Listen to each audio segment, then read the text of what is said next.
ಮಾಧ್ಯಮದವ್ರಿಗೆ ಮಾಧ್ಯಮದಲ್ಲಿ ಯಾವಾಗ ಬರುತ್ತೋ ಅವಾಗ ಒಬ್ಬನ ಅರೆಸ್ಟ್ ಮಾಡ್ತಾರೆ, ಒಂದು ರೈಡ್ ಮಾಡ್ತಾರೆ. ಮಾಧ್ಯಮದಲ್ಲಿ ಬಂದಿಲ್ಲ ಅಂದ್ರೆ ಅದು ಎಷ್ಟು ತಿಂಗಳನ್ನ ನಡೆಯುತ್ತೆ.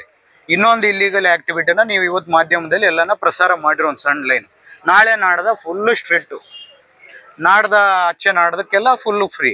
ಅವರೇ ಫೋನ್ ಮಾಡಿ ಹೇಳ್ತಾರೆ ಮಾಧ್ಯಮದಲ್ಲಿ ಬಂದಿದ್ದೆ, ನಾವು ಒಂದು ರೈಡ್ ಮಾಡ್ತೀವಿ, ಆಮೇಲೆ 2-3 ದಿವಸ ಆದಮೇಲೆ ಮತ್ತೆ ನಾವು ಫ್ರೀ ಬಿಡ್ತೀವಪ್ಪ ಮಾಡ್ಕೊಳ್ಳಿ ಅಂತ. ಇವಕ್ಕೆಲ್ಲ ನಾನು ಕಡ್ಡಾಯವಾಗಿ ಹೇಳ್ತಿದ್ದೀನಿ, ಎಲ್ಲಿವರೆಗೂ ಹೋಗೋಕ್ಕೂ ಸಿದ್ಧ. ನಾನು ಡಿಸಿಪ್ಲೈನ್ ಆಗಿ ಪ್ರತಿ ಪೊಲೀಸ್ ಇನ್ಸ್ಪೆಕ್ಟರ್ನ ಎಲ್ಲ ನಾನು ಕರ್ಕೊಂಬಂದಾಗ ಕೂಡ, ಇನ್ಸ್ಪೆಕ್ಟರ್ ಆಗಿರ್ಬೋದು, DYSPಗಳಾಗಿರ್ಬೋದು, ಇನ್ನೊಬ್ಬರಾಗಿರ್ಬೋದು, ನಾನು ಕರ್ಕೊಂಬರೋವಾಗ ಜನಕ್ಕೆ ತೊಂದರೆ ಆಗಬಾರ್ದು, ಬಳ್ಳಾರಿಯಲ್ಲಿ ಇಲ್ಲಿಗಲ್ ದಂಧೆಗಳು ಇರಬಾರ್ದು, ಬಳ್ಳಾರಿಯಲ್ಲಿ ರೌಡಿಸಮ್ ಇರಬಾರ್ದು ಅಂತೇಳಿ ನಾನು ಮೊದಲನೇ ಮಟ್ಟದಲ್ಲಿ, ಇಷ್ಟಕ್ಕೆ ಮುಂಚೆ ಎಲ್ಲರೂ ಏನೇನೋ ತೊಗೊಂಡು ಕರ್ಕೊಂಬರ್ತಿದ್ದನಂದರೆ, ನಾನು ಭ್ರಷ್ಟಾಚಾರ ಮುಕ್ತ ಬಳ್ಳಾರಿ ಮಾಡಬೇಕು ಅಂದಾಗಿಂದ ನಾನು ಯಾವತ್ತೂ ಪ್ರತಿ ಆಫೀಸರ್ನ ನಿಷ್ಠಾವಂತರನ್ನ ತೊಗೊಂಬಂದು ನಾನು ಹಾಕಿಸಿ ಅವ್ರಿಗೆ ಕೂಡ ನಾನು ಏನಂತ ಹೇಳ್ತೀನಿ ಅಂದರೆ, ಪ್ರತಿಯೊಬ್ಬರು ರೌಡಿಸಮ್ ಇಲ್ದಂಗೆ ಮಾಡಬೇಕು ಬಳ್ಳಾರಿನ ಅಂತೇಳಿ. ನೀವು ನೋಡಿರ್ಬೋದು, ಒಂದೇನೋ ಸಂಘಟನೆ ಅವತ್ತೇನೋ ಬೇರೆ ವಿಚಾರಕ್ಕೆ ನಡೆದಿರ್ಬೋದು ಹೊರತು, ಅಷ್ಟಕ್ಕೆ ಮುಂಚೆ ಆಗಿರ್ಬೋದು, ಅದಾದ್ಮೇಲೆ ಆಗಿರ್ಬೋದು, ಏನು ಸಂಘಟನೆಗಳು ಅಷ್ಟು ನಡೀತಾ ಇಲ್ಲ. ರೌಡಿಸಮ್ ಕೂಡ ಭಾಳ ನಾವು ಬಿಗಿಯಾಗಿ ಇಟ್ಟಿದ್ದೀವಿ. ದೊಡ್ಡ ಮಟ್ಟದಲ್ಲಿ ಪೊಲೀಸ್ ಅಧಿಕಾರಿಗಳು ಭಾಗಿಯಾಗಿದ್ದಾರೆ. ಅವ್ರು ಯಾರು ಅನ್ನೋದು ನಾನು ಅತಿ ಶೀಘ್ರ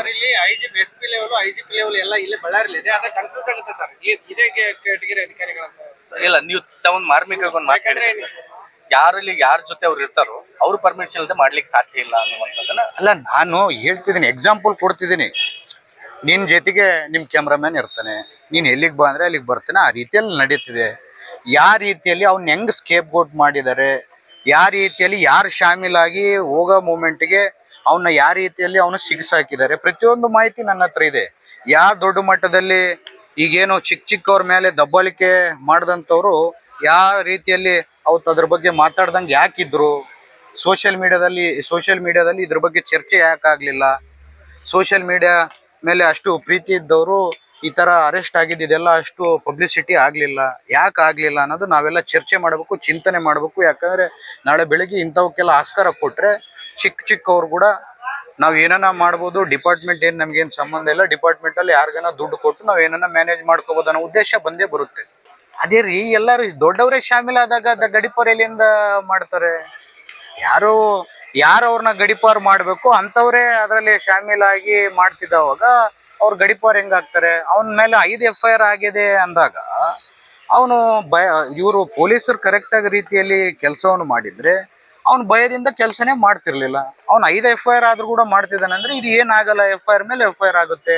ನಾಳೆ ಬೆಳಗ್ಗೆ ಆ FIRಗಳು ಏನಾಗುತ್ತವು, ಕಳ್ಳಕ್ಕೆ ಸಿಕ್ಕಿದೆ ಅಂತಂದ್ರೆ ಏನು ಜೈಲಿಗೆ ಹಾಕಲ್ಲ, ಗಳ್ಳಿಗೆ ಹಾಕಲ್ಲ, ಒಂದು ಫೈನ್ ಹಾಕ್ತಾರೆ, ಬಿಡ್ತಾರೆ. ಹೈಕೋರ್ಟ್ಗೆ ಹೋಗಿ ಅದನ್ನೇ ತೋರಿಸಿ ಆ ಕೇಸನ್ನ ಕ್ವಾಶ್ ಮಾಡ್ಕೊಂಬರ್ಬೋದು ಅಂತೇಳಿ ನಮ್ಮವರೇ ಅವ್ರಿಗೆ ಐಡಿಯಾಗಳು ಕೊಡ್ತಾರೆ.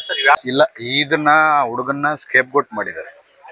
ಇದರಲ್ಲಿ ಭಾಳ ದೊಡ್ಡವರು ಇನ್ವಾಲ್ವ್ ಆಗಿ, ದೊಡ್ಡ ಆಫೀಸರ್ಸ್ ಇನ್ವಾಲ್ವ್ ಆಗಿದ್ದಾರೆ. ನನಗಿರೋ ಮಾಹಿತಿ ಇನ್ವಾಲ್ವ್ ಆಗಿಬಿಟ್ಟು ಅವ್ರ ಕುತ್ತಿಗೆಗೆ ಯಾವಾಗ ಬರುತ್ತೆ ಅಂತ ಗೊತ್ತಾಗಿದ ತಕ್ಷಣ ಅವನ ಮೇಲೆ ದೊಬ್ಬಿದ್ದಾರೆ ಅನ್ನೋದು ನನ್ನ ಮಾಹಿತಿ. ಯಾರೇ ಅನುಮತಿ ಇಲ್ದಂಗೆ, ಯಾರೇ ಗೈಡೆನ್ಸ್ ಇಲ್ದಂಗೆ ನನ್ನ ಜೊತೆಗೆ ಕೆಲಸ ಮಾಡೋರಾಗಿರ್ಬೋದು, ಇನ್ನೊಬ್ಬರಾಗಿರ್ಬೋದು, ನಾನೇನು ಹೇಳ್ತೀನೋ ಅದೇ ರೀತಿಯಲ್ಲಿ ನಡ್ಕೊಂಡು ಹೋಗ್ತಿರುತ್ತೆ. ಅದೇ ರೀತಿಯಲ್ಲಿ ಅವನಿಗೆ ಆ ಕೆಲಸ ಮಾಡೋಕ್ಕೆ ಯಾರು ಹೇಳಿದ್ದಾರೆ, ಅಷ್ಟು ಧೈರ್ಯ ಯಾವ ರೀತಿಯಲ್ಲಿ ಬಂತು, ಯಾರಿಗೆ ಈ ದುಡ್ಡು ಹೋಗಿ ಪ್ರತಿ ತಿಂಗಳು ಮುಡ್ತಿದೆ, ಯಾವ ದೊಡ್ಡ ಮಟ್ಟದ ಆಫೀಸರ್ಗಳಿಗೆ ಪ್ರತಿ ತಿಂಗಳು ಈ ದುಡ್ಡು ಯಾರಿಗೆ ಮುಡ್ತಿದೆ ಅನ್ನೋದು ಮಾಹಿತಿಯನ್ನು ತೆಗಿಬೇಕು. ಯಾಕಂದರೆ ಎಲ್ಲ ಪ್ರತಿ ತಿಂಗಳು ನಡೆಯೋದೆಲ್ಲ ನಡೆದು ಕುತ್ತಿಗೆಗೆ ಬಂದಾಗ, ಅಂದರೆ ಅವ್ರಿಗೆ ತೊಂದರೆ ಅಂತ ಬಂದಾಗ ಇಂಥ ಚಿಕ್ಕವ್ರನ್ನೆಲ್ಲ ಅರೆಸ್ಟ್ ಮಾಡಿಸಿ, ನಿನ್ನೇನೋ ಬೇಲ್ ಆಗಿರ್ಬೇಕು ಆ ಹುಡುಗನಿಗೆ. ಬಲಿಪಶು ಮಾಡಕ್ಕೆ ದೊಡ್ಡವ್ರು ಉಳ್ಕೊಳಕ್ಕೆ ಒಂದು ಚಿಕ್ಕ ಗನ್ಮ್ಯಾನ್ನ ಬಲಿಪಶು ಮಾಡಿದ್ದಾರೆ. ಯಾಕಂದರೆ ಅಂಥವ್ರು ಅಂದರೆ ಬಾಯಿ ಕಟ್ಟದಂಥವ್ರು ಏನು ಮಾತಾಡೋಕ್ಕಾಗಲ್ಲ. ನಾಳೆ ಬೆಳಗ್ಗೆ ಹೊರಗೆ ಬಂದಮೇಲೆ ಕೂಡ ನಿನಗೆ ಅಲ್ಲಿ ಟ್ರಾನ್ಸ್ಫರ್ ಮಾಡ್ತೀವಿ, ಇಲ್ಲಿ ಟ್ರಾನ್ಸ್ಫರ್ ಮಾಡ್ತೀವಿ ಅಂದ್ರೆ ಇಂಥ ಚಿಕ್ಕವರು ಏನು ಮಾತಾಡಲ್ಲ ಅಂತೇಳಿ ಉದ್ದೇಶದಿಂದ ಮಾಡಿದ್ದಾರೆ.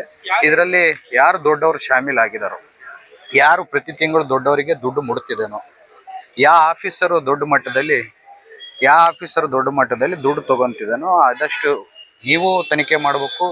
ನಾನು ರಾಜ್ಯ ಮಟ್ಟದಲ್ಲಿ ಹೋಗಿ ಈ ಥರ, ಯಾಕಂದರೆ ಡಿಪಾರ್ಟ್ಮೆಂಟಲ್ಲೇ ದೊಡ್ಡವರು ಶಾಮೀಲಾಗಿ ಈ ರೀತಿಯಲ್ಲಿ ಮಾಡ್ತಿದ್ದಾರೆ ಅಂದಾಗ ಜನರಿಗೆ ಡಿಪಾರ್ಟ್ಮೆಂಟ್ ಮೇಲೆ ನಂಬಿಕೆ ಹೋಗುತ್ತೆ.